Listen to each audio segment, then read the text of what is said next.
panibagong araw, panibagong video na naman ang ating naisipang gawin. Pero this time yung girl Chanak na Angela naman daw ang gagawan natin ng content. O alam niyo ba kung ano ang nasa isip ko? Angela na naka-MM bill kasi gusto niya nag-request na naka-tax speed daw siya. Kaya wala akong magawa kaya gawin na natin.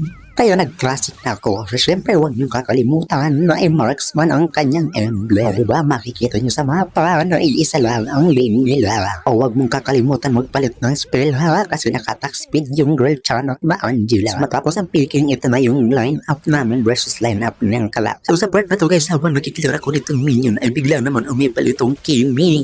Sa pagkakaalam kong wala akong laban sa kanya, kaya ayun, pinalagan ko na. O diba, kaya ayusin mo decision mo sa buhay. Sa pagkabuhay ko nga dito ay nakikita kong inaasim ng dalawa itong Lancelot. Kaya bigla naman akong sumalim, kaya ayun naka-assist ako sa kanya. Pero mali kasi nandun na pala si Kidlat Girl, nakaabang na siya. Kaya bigla niya mastan itong si Lance na sinasaniban ko at bigla naman sumulpo. At yung Kimi na may pinagbabaril yung mukha ko. Kaya sabi ko sa sarili ko, hindi na lang ako sumanib, kaya nakadamay pa ako. So ito yung pagkakataon na sumanib ulit ako kay paring Lancelot. Pero this time, hindi ko alam kung naglalag ba siya o bigla na lang siya natulala. So kinakabahan talaga ako dyan, girl. Kasi itong Lance na sinasaniban ko ay bigla siyang sumugod sa tatlo. At dahil mabilis tong kamay ko, naka-double kill yung girl Chanak na Angela ko. Buti na lang nakatakas pa ako sa payong ni Maring Kagura nang muntikan pa ako mahampas sa mukha. Sa part na to guys, kumpante na ako kasi walang sumusunod sa likod ko. Pero paglingon ko, ando na pala yung Hayabusa. Sa part na to guys, akala ko ligtas na ako pero hindi. Kasi bigla nag-second skin. Pinasok ba naman ako sa turing itong Hayabusa at bigla siya nag-ulti. Kaya ayun na chap-chap yung katawan ko. Kaya sa part na to, pinanindigan ko na lang ang pagiging attack speed ni girl Chanak na Angela. Kaya tumulo ako sa pagwawag nitong si paring Moscow. Kung makikita nyo naman kung gano'ng kabilis itong girl Chanak na Angela ko.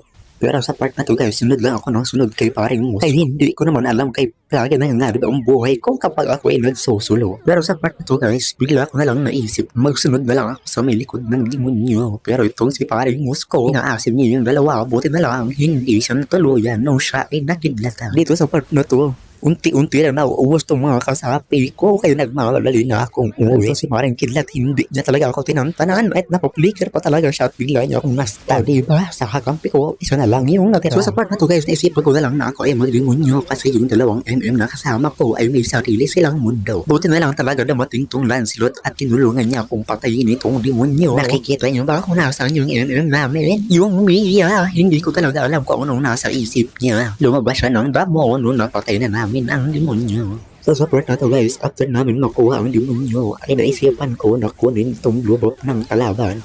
Kasi kung makikita nyo naman kung gaano kabilis tong Angela ko, ewan ko talaga sa nag-request na to kung hindi ka matuwa. Gusto mo yung naka-attack speed yung Angela? O eto na. So dito guys, habang tahimik ako nagpaparang yung demonyo pala andun na sa base ng kalaban. Pero hindi pa naman namalayan, pinawerlock na pala ni Moscow yung base ng kalaban.